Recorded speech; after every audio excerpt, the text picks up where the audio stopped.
ధర్మేంద్ర ప్రధాన్ రాజీనామా విషయంలో 3 కీలకమైన ఘట్టాలు చోటు చేసుకున్నాయి. ఒకటి, తనే ఒక రాజీనామా లేఖ రాసి నేను బాధ్యత వహిస్తున్నాను, 40 ఏళ్ల నుంచి నాకు దేశభక్తి ప్రజా జీవితమే లెక్క, ఇవాళ రోజున పిల్లలు దారి తప్పకూడదని చెప్పి యువతరం హింస వైపుకి పోకూడదన్నటువంటి ఉద్దేశంతో బాధ్యత వహించి రాజీనామా చేస్తూ నేను పరీక్షలు సక్రమంగా నిర్వహించాను, లోపం జరిగినప్పుడు దాన్ని సరిచేసాం, బాధ్యత తీసుకున్నాం, సిబిఐ దర్యాప్తు కూడా చేసి కఠినంగా శిక్షించాం, అలాగే ఆ తర్వాత బాధ్యతాయుతంగా చేశాం, కానీ ఈ కోరిక కోరినప్పుడు ఇక నేను నైతిక బాధ్యత వహించి రాజీనామా చేశానని చెప్పుకొచ్చాడు. అయితే శరద్ పవార్ కీలకమైనటువంటి ప్రకటన చేశారు.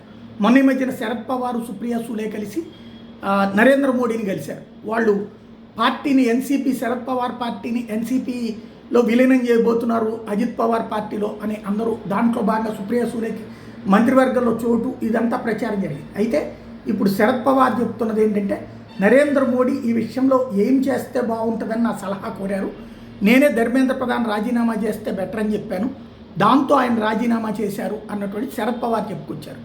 మరొక వైపున సంజయ్ రౌత్, ఎవరైతే శివసేనకు సంబంధించి ఉద్ధవ్ థాకరే వర్గానికి సంబంధించినటువంటి ఎంపీ ఉన్నారు, తను ఒక కీలక వ్యాఖ్యలు చేసుకొచ్చారు. ఇప్పుడు అర్జెంటుగా ఢిల్లీకి దేవేంద్ర ఫడ్నవీస్తో పాటుగా షిండేని కూడా రమ్మన్నారు, ప్రభుత్వం మారిపోబోతోంది, షిండేని ముఖ్యమంత్రిని చేసి దేవేంద్ర ఫడ్నవీస్ని కేంద్ర విద్యాశాఖ మంత్రిగా మార్చబోతున్నారు అన్నటువంటి ప్రకటన చేసుకొచ్చారు. ఇదంతా ఇప్పుడు కొత్త చర్చలకు తావిస్తోంది.